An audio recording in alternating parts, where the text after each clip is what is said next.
Verso 16, Atos dos Apóstolos, capítulo 2, verso 16.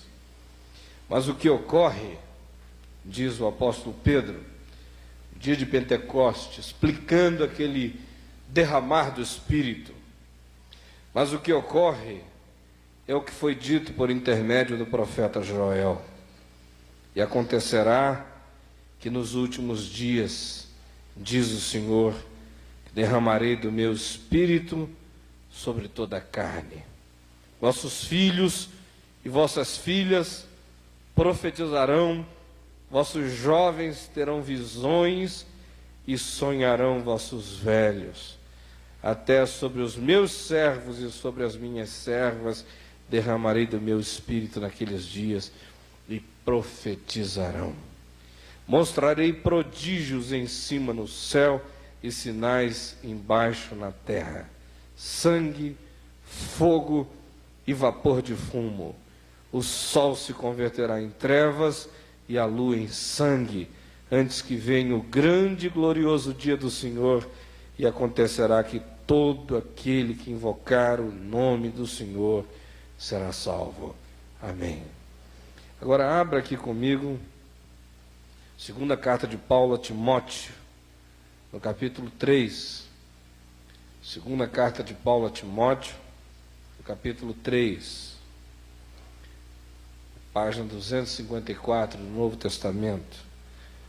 2 Timóteo, capítulo 3, do verso 1 até o verso 9.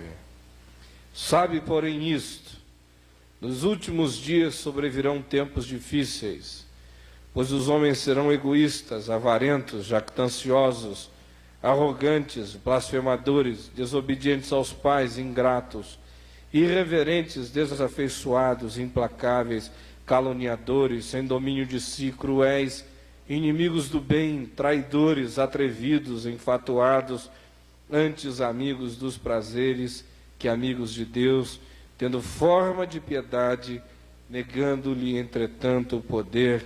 Foge também destes.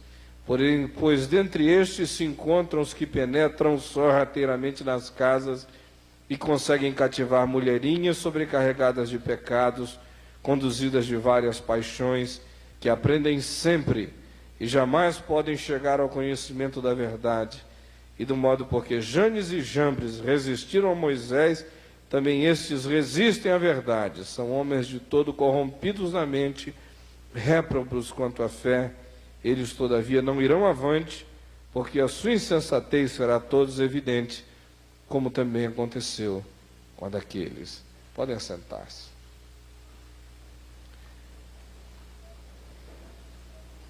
Talvez você esteja se perguntando o que esses dois textos têm a ver um com o outro e com o tema do nosso congresso. Nós vamos ter 3 temas sendo tratados aqui em dias específicos, a saber, unidade, oração e criatividade. Da minha parte, cada uma dessas noites, eu vou estar querendo falar sobre um tema um pouco mais global, falar sobre o que está acontecendo nesse momento na Igreja Evangélica no Brasil, sobre as coisas interessantíssimas e fantásticas de um lado, sobre coisas extremamente preocupantes de um outro, e o que na graça, na luz do Espírito do Senhor Jesus, o povo de Deus pode fazer para ver as coisas caminharem no rumo que elas podem tomar neste país, para o bem da igreja e para a salvação desta pátria. Todas as vezes que grandes movimentos do Espírito acontecem, 2 coisas acontecem juntas. Uma, muita gente se entrega e se abre para o Senhor. E de um outro lado, sempre começa uma luta enorme para ver quem é que manipula o fluxo que esse poder humano massivo traz. Avivamentos são, portanto, tempos também perigosíssimos. Grandes movimentos de crescimento de igreja podem se transformar em grandes movimentos ideológicos de manipulação desse crescimento. O que eu vou estar tentando falar nessas noites aqui é acerca disso, discernindo o que está acontecendo, tentando ver se cada um de nós recebe luz para perceber o que eu e você, no nosso próprio lugar, podemos fazer no sentido de ver essa obra extraordinária do Espírito ganhar um fluxo bonito que venha impactar extraordinariamente esse país como um todo. Hoje à noite, eu queria iniciar fazendo um exercício simples de discernimento do quadro atual que nos circunda. Que situação é a que nós temos na igreja evangélica hoje no Brasil? Em primeiro lugar, eu diria que quem cresce não sabe e quem sabe não cresce. Essa é a primeira coisa. Pessoal que está crescendo não sabe muito sobre nada. E o pessoal que acha que sabe muito é o pessoal que não cresce nada. Vocês já viram esse filme em algum lugar? Aí o pessoal que sabe e não cresce se senta com os cotovelos doendo, que eles não podem nem dobrar assim o braço, né? Dor de cotovelo da mais pesada. Isso é artrite reumatoide, espiritualoide e evangelicoide, né? Dói tudo, é dor de cotovelo, meu Deus, eu sei, e não cresce. E aquele ali não sabe nada e está explodindo. A minha pergunta é, por que será que quem não sabe, cresce, e quem sabe, não cresce? O que há por trás da ignorância dele, que não o impede de fazer crescer, e o que há por trás da ciência deste, que o impede radicalmente de crescer? São perguntas que nós vamos estar tentando responder esses dias. Segunda característica do momento atual é que quem efervesce, essa espiritualidade sonrisaica, né? Quem efervesce geralmente não é profundo, e quem é profundo não efervesce. Por que o pessoal que está faz só na superfície? Não tem profundidade nenhuma. Você vê a pessoa pregar e diz, meu Deus, como é que esse negócio vai para frente? Né? Você ouve cada absurdo, sem nenhuma profundidade. Mas de um outro lado, quem é profundo, que você ouve, esse que poço de sabedoria. Tem 3 ouvindo a ele lá. O que está de errado? O que há de errado com isso aí? Será que é um karma? Ou será que não há nenhum mal inerente nisso, há apenas uma perversão nos meios? O que será que está havendo?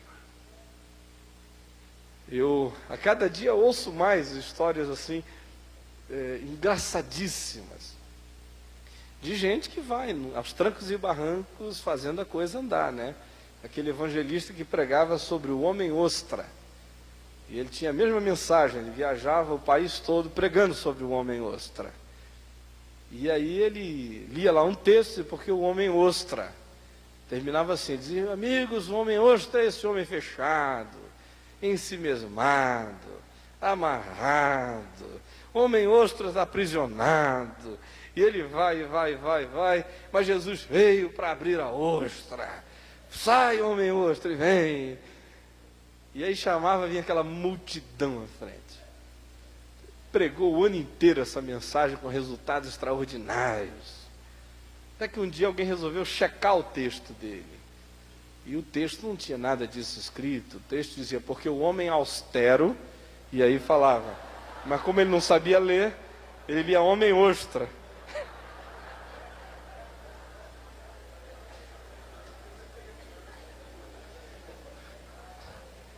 Terceira constatação presente é que quem ministra cura divina, muitas vezes está doente em outras áreas.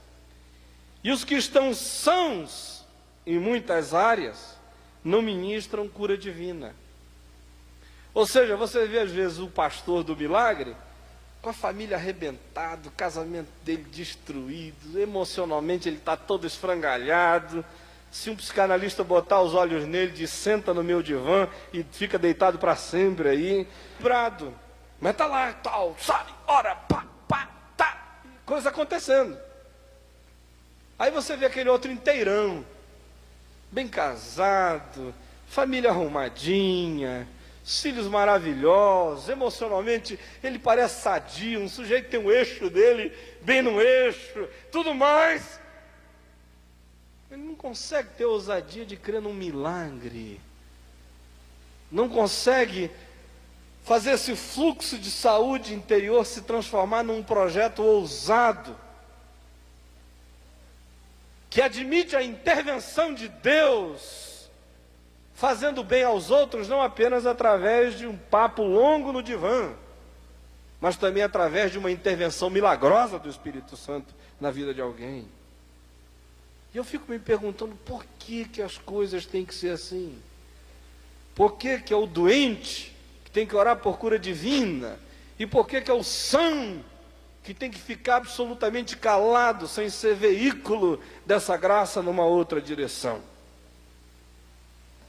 Quarto lugar, quem é democrático e aberto, quase sempre é muito lento.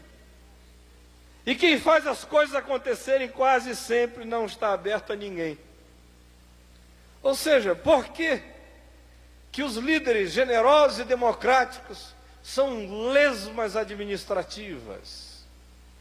E por que aqueles que estão fazendo as coisas acontecerem são sempre os autoritários, tiranos, que saem arrebentando tudo que está pela frente? Será que eficácia só é possível associada à tirania? Ou será que a nossa visão de democracia, de liderança, é que não caiu num democracismo paralisante que não leva a coisa alguma? São algumas perguntas que eu gostaria de tentar responder durante esses dias aqui. Ou mais, quem é idôneo na administração financeira geralmente não pede dinheiro. E quem pede dinheiro nem sempre o pede e usa eticamente. Isso é outra coisa que eu não entendo. Por que eu sou safado é que tem dinheiro para usar mal? E por que gente ética, que tem estruturas sérias de controle financeiro nas suas igrejas, vivem à míngua? Será que há alguma coisa intrínseca nisso? Ou será que existem exacerbações que pervertem os dois projetos? E que exacerbações são essas? O resultado disso é o seguinte: a igreja cresce em número assustadoramente, mas continua, paradoxalmente, profundamente superficial. Segundo resultado, a igreja cresce com poder, e ninguém pode negar. Há poder, os demônios que o digam. A pomba-gira, o Exu caveiro, o tranca-rua. O poder sendo liberado. Poder extraordinário. Mas de um outro lado, ela está doente nas emoções, na mente, na família. Tem muito profeta doido, né? E tem muita família arrebentada. O que a gente pode fazer para ficar com esse poder sem perder a saúde? O que a gente pode fazer para incorporar saúde a toda essa manifestação de poder? Ou quais são as manifestações desse poder que estão pervertidas e, portanto, prejudicando outras áreas da nossa própria vida? E o que a gente pode fazer para ver essa manifestação de poder se integrar com um projeto holístico de saúde total para a vida de cada um de nós? E mais ainda, a igreja cresce incontrolavelmente dinâmica na expansão. Essa igreja é incontrolavelmente dinâmica na expansão, mas é quase que totalmente desordenada na estratégia. Então você vê, por exemplo, no Rio de Janeiro, onde essas coisas estão muito mais mapeadas do que em qualquer outro lugar do Brasil por causa dos censos que têm sido feitos pelo ISER, você vê bolsões da cidade tomados pelos evangélicos. Só um parêntese aqui. Há uma pesquisa que vai terminar no fim do ano, mas os resultados parciais saem agora no fim de setembro, pago pela Universidade da Flórida, aplicado pelo ISER, debaixo da bandeira da Associação Evangélica Brasileira, no Rio de Janeiro, que já mostra que há regiões inteiras da cidade com quase 45% de população evangélica. Pouquinho mais, faz maioria. Agora, de um outro lado, você vê bolsões vazios. Até um amigo meu, interpretando essa pesquisa, disse: parece crescimento de ameba. Onde tem uma, tem muitas. Mas falta essa visão estratégica de dizer aonde é que não tem nada. E aonde é que a gente vai chegar para plantar alguma coisa, para ir ocupando espaços nesses vazios, nessas clareiras. Então é uma dinâmica expansionista extraordinária, mas do ponto de vista estratégico, profundamente cega em alguns aspectos. E mais ainda, gente, a igreja alcança os que só querem provar o poder. Esses ela alcança bem. Pessoal que está ali lutando com um encosto, não é? Está encostado mesmo. Então, encosto. Aí chega alguém em nome do Senhor Jesus e diz: sai! Saiu. Esse pessoal está sendo alcançado facilmente. É o pessoal que quer provar o poder. Mas a igreja fracassa junto àqueles que, além de provar o poder, querem conhecer a verdade. Porque ela está extremamente bem mobilizada para esse conflito, para essa briga de rua evangelística. Mas ela está extremamente despreparada quando se trata de qualquer conversa que seja um pouquinho mais inteligente. Aí é por isso que os espíritas kardecistas estão ganhando essa classe A e a B, formadores de opinião que querem não só provar poder, querem conhecer a verdade. E nós não conseguimos nos articular para dizer coisa com coisa para esse pessoal, porque nós temos uma espiritualidade pragmaticamente voltada para dar choque, mas que não consegue explicar como é que o gerador foi montado. E mais ainda, a igreja arrismenta fundos, recursos financeiros, como praticamente nenhuma outra instituição no país arregimenta, mas paga um preço moral e ético incalculável, porque seu arregimentar de fundos nem sempre obedece uma ética que possa fazer com que isso aconteça sem que a gente pague preços morais enormes por estarmos fazendo isso. Conversando ano passado com o Dr. Roberto Marinho, a primeira pergunta que ele me fez sobre o mundo evangélico foi: fale-me das cifras. Quase não entendi o que o velho estava perguntando. Ele falou: senhor, desculpa, o que o senhor quer falar? As cifras.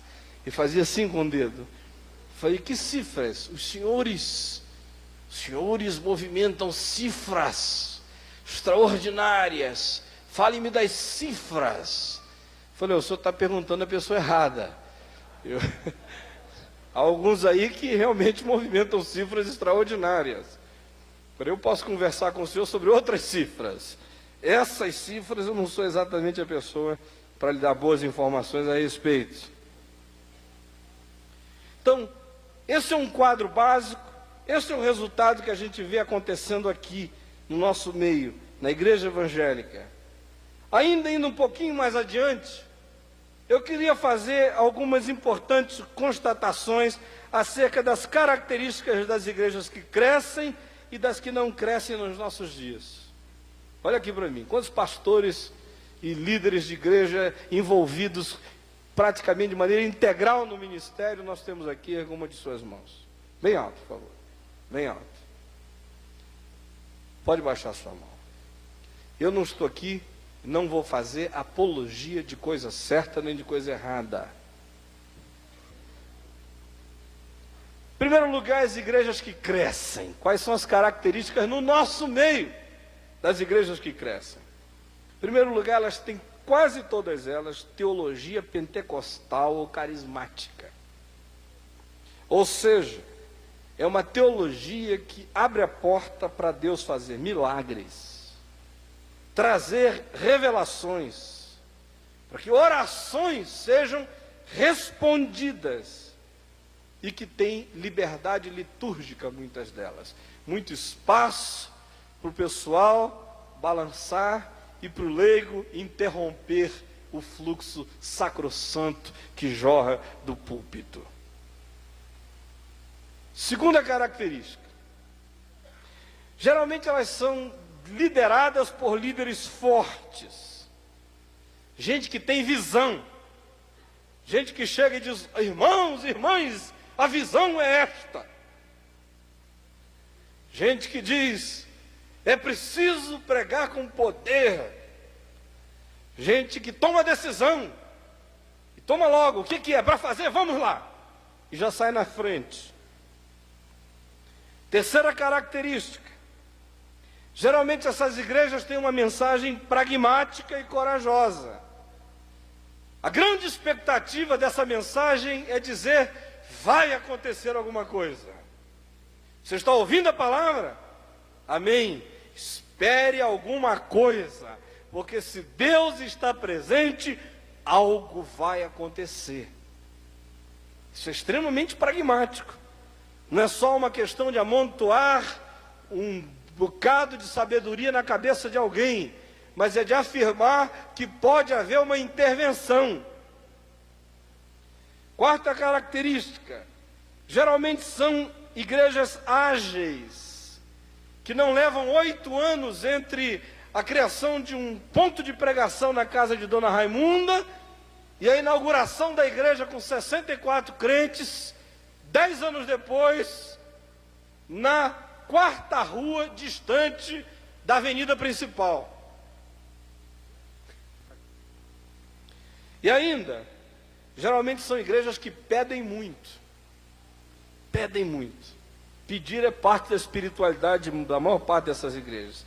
E eles pedem baseado em 3 coisas. Em primeiro lugar, amor à obra. Quando a pessoa tem amor à obra e dá, aleluia. Irmãos, vamos fazer, a obra precisa, temos um projeto, é esse o projeto. Se isso não funciona, tem um segundo apelo. A bênção. Irmão, dá porque o Senhor vai dar 100 vezes mais. E aí, um investimento maravilhoso. Dá 1 e ganha 100, quem é que não quer? Se isso não der certo, tem mais um apelo. A maldição.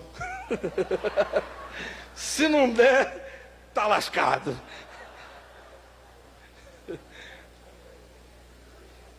Quinta ou sexta característica desses grupos: eles se comunicam bastante. É gente que fala muito, garelas, que falam imensamente de modo simples. Geralmente você vê, o pessoal está falando no rádio, falando na TV, falando na esquina, falando no jornal, falando no boletim, falam, se comunicam, dizem o que pensam, no que creem, convidam e abrem a porta. 7º lugar, as formas de governo desses grupos geralmente são pouco formais. Por isso, as decisões são facilitadas, não tem aquelas 1000 instâncias superiores. As instâncias são todas imediatas, é contatos imediatos o tempo todo, dos graus mais próximos. E mais ainda, há um grande nível de mobilização e de organização, ou seja, são comunidades que estão todas preparadas do ponto de vista comunitário para organizar coisas e fazer barulho. Em 9º lugar, são comunidades espiritualmente agressivas, ou seja, elas interpretam o mundo espiritual como um lugar de luta, não é uma ilha perdida, aonde a gente senta para gozar espiritualmente a Deus e os seus anjos para sempre. Eles creem que isso vai acontecer um dia, mas que aqui a luta é renhida, e não é contra a carne nem contra o espírito. Tem conflito, e há uma certa suspeição. Quer dizer, hoje, quando em alguns grupos você vê alguma pessoa virando o olho, alguns dizem assim, dá um pliquitinho que passa. Agora, esse pessoal virou o olho e eles já ficam perguntando assim, escuta, será que tem bicho nisso? Alguns exageram, às vezes o indivíduo está virando o olho, está precisando de calmante mesmo. E eu, por natureza, prefiro tratar o demônio como gente, do que gente como demônio. Em outras palavras, enquanto eu não estou absolutamente certo que é demônio, eu não estou mandando sair, porque às vezes eu estou mandando sair um pedaço de uma humanidade que está precisando ser curada. Agora, o demônio sobrevive quando eu o trato como gente, mas tem muita gente que não sobrevive quando é tratada como demônio. Mas esse pessoal geralmente tem essa suspeição, que num certo sentido, ainda que em alguns casos exagerada e exacerbada, mas tem sua fundamentação na Bíblia. A nossa luta não é contra a carne nem contra o sangue, afinal de contas, quem disse isso foi o maior teólogo de todos os tempos, Paulo. E mais ainda,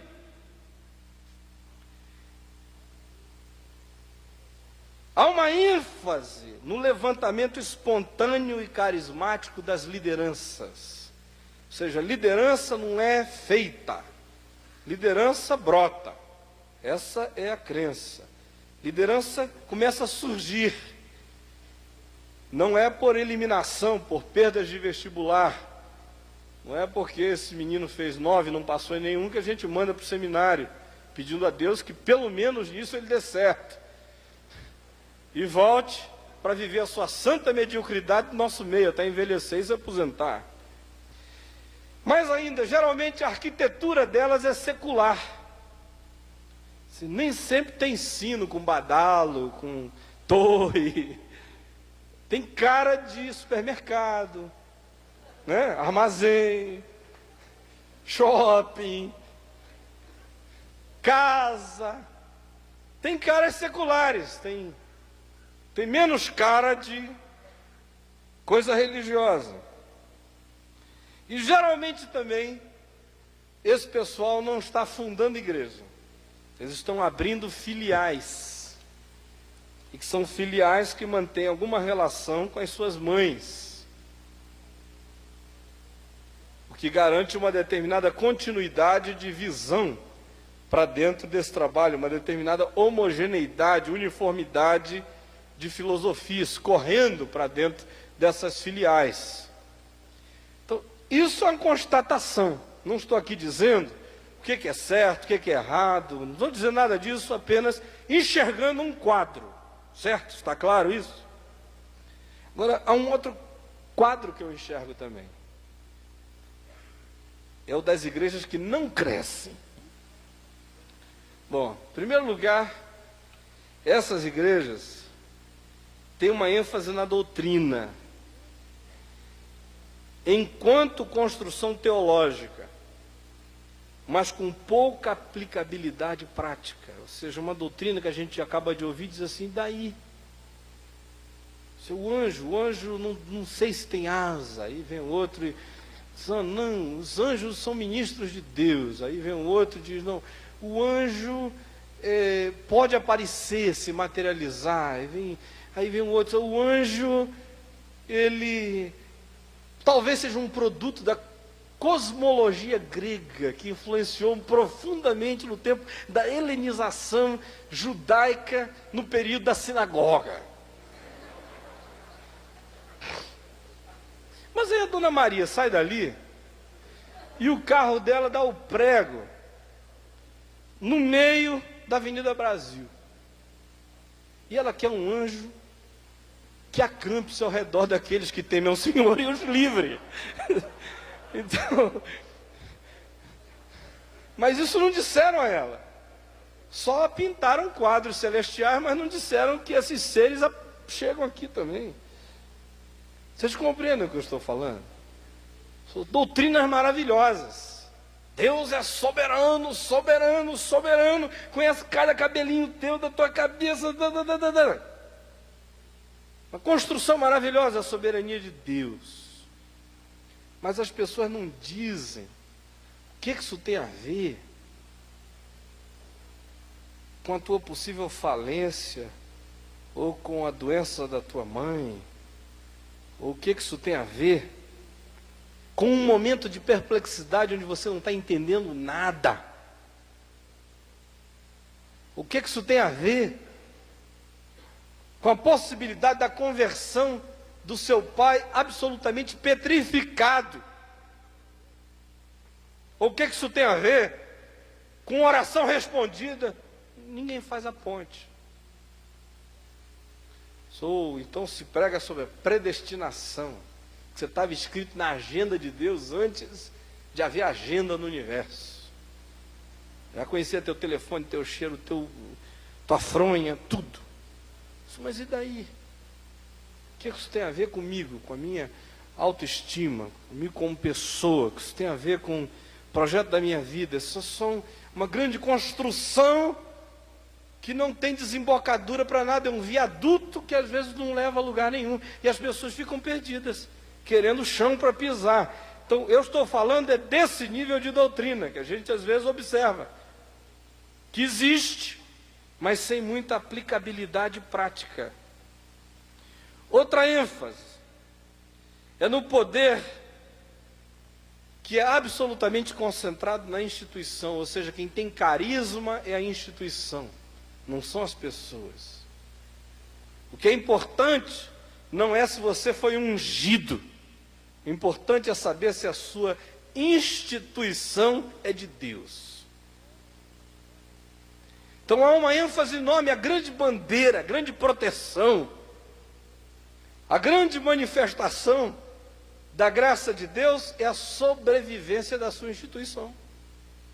Deve ser de Deus porque existe há 300 anos, ou há 250, ou há 532, ou seja lá quanto tempo for, deve ser de Deus. E está garantida a sobrevivência dela. Quem é ungido é a instituição. E é um culto ao poder concentrado na instituição. Terceira característica, não se dá ênfase em líderes fortes como referência, justamente porque o líder precisa ser uma pessoa absolutamente cultuadora da instituição. Ele acaba, ou por formação, ou por natureza, se tornando uma pessoa razoavelmente fraca, para que ele caiba dentro dessa pirâmide, onde todos olham e cultuam o pico de tudo, que é o culto logotípico da instituição. Daí ela existe, é emblemático, cultua-se a instituição. Esse indivíduo é um servo dela, as visões dele não importam muito, porque elas têm que estar absolutamente submissas à orientação da instituição. Quarta característica, geralmente, tanto seus líderes quanto essas igrejas são profundamente escrupulosas no que diz respeito a finanças. Só que trata-se de um escrúpulo daquele tipo que talvez tenha ido por outro lado, tentando se diferenciar radicalmente desses que não têm escrúpulo nenhum e que geram escândalo. Alguns foram para o outro lado do pêndulo.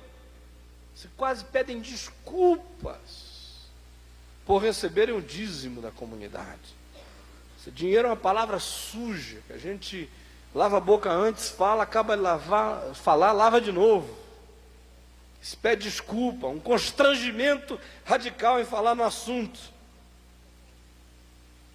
Quinta característica, uma forte ênfase na comunidade, mas geralmente é uma ênfase que não é apenas na vida comunitária, é uma ênfase que encontra satisfação em relação ao templo cheio. Ou seja, a visão desse líder é a seguinte: Deus está nos abençoando porque o nosso templo está cheio. Isso já tem uma visão maravilhosa. Tem alguns que ficam satisfeitos antes. Ficam satisfeitos, inclusive, porque o templo está vazio. Sexto lugar, geralmente não são pentecostais na sua concepção da participação, de intervenção de Deus na história. São pessoas que, até teologicamente falando, estão abertas para isso, porque eles têm Deus como alguém que é livre para intervir, mas na prática não estão abertos para essa possibilidade no dia a dia. Em sétimo lugar, são extremamente lentos na execução. Existe essa coisa chamada ata, não é? Ata, que não desata nunca, e que dá a sensação de realização. Se tiver na ata, está feito. Se tiver na ata, virou atos. E às vezes eu encontro alguns irmãos e digo, mas rapaz, eu estou esperando aquela resposta. Senão, inclusive, já está até lavrado em ata. Ele me fala como se tivesse sido colocado na mão de um executivo para ser feito. Quando ele me diz que lavrou em ata, eu me apavoro. Eu digo, então acabou.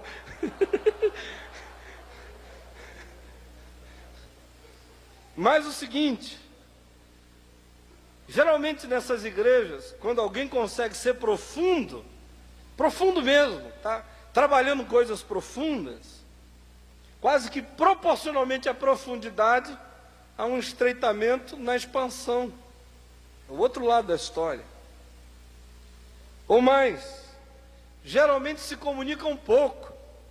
São pessoas que têm como dizer, sabem dizer, mas se comunicam muito pouco. E ficam chocados com aqueles que não sabem como dizer e se comunicam à beça. Às vezes eu encontro pessoas assim, regurgitantes de alegria com o boletim da igreja. Só nós estamos agora aqui com esse veículo extraordinário de comunicação.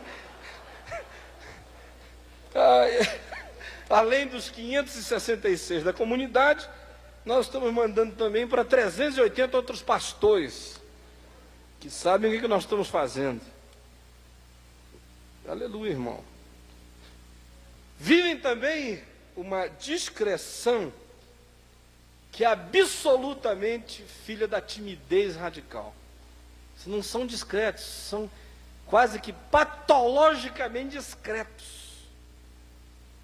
É desse tipo que mesmo a declaração de Jesus, brilha a vossa luz diante dos homens, para que vejam as vossas boas obras e glorifiquem ao vosso Pai que está nos céus, é uma declaração absolutamente megalomaníaca.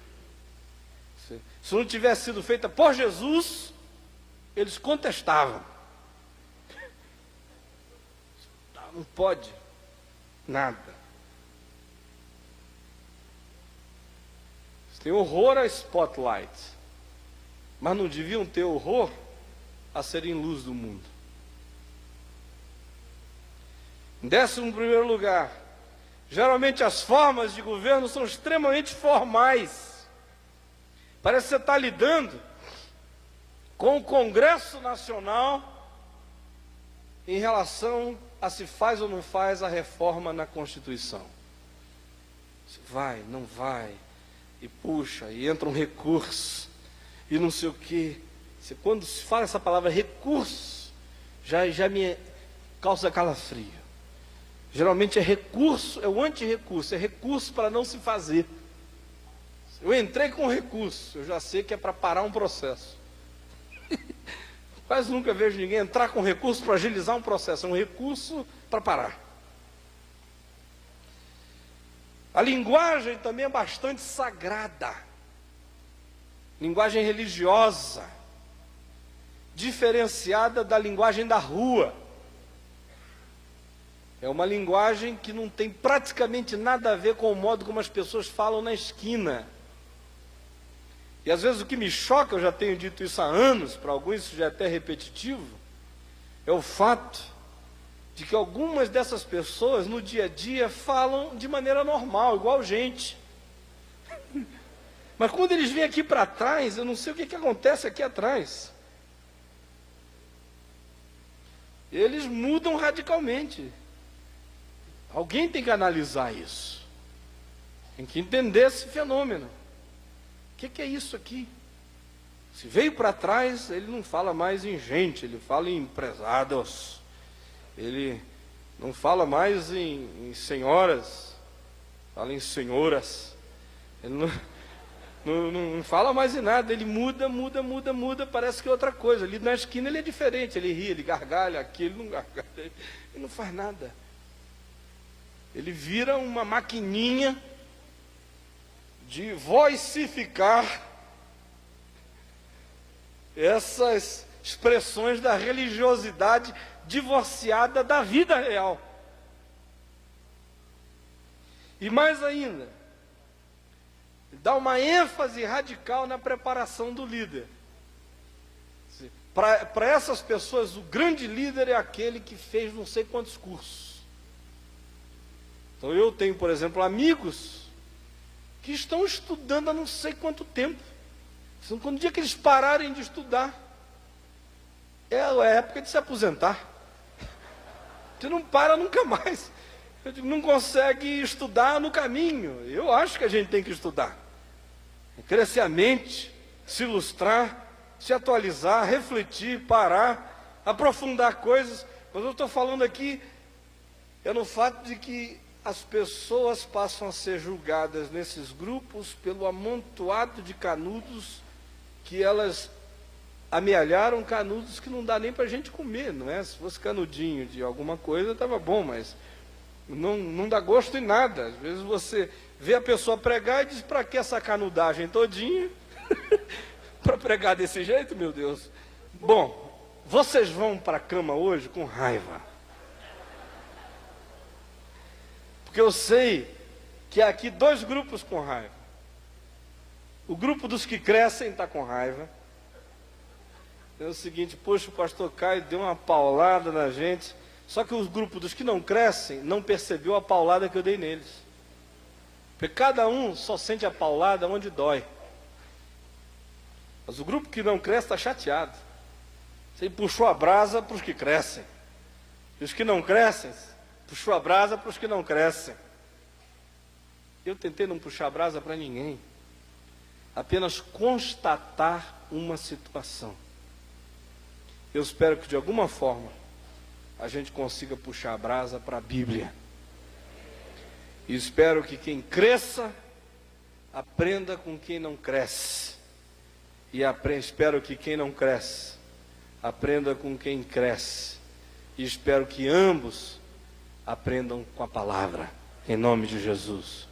Amanhã à noite eu vou estar falando sobre a necessidade de nós vermos o protestantismo receber fogo pentecostal e a necessidade que nós temos de ver o pentecostalismo ser vazado e ungido com a ética protestante. E que Deus nos abençoe. Vamos ficar em pé.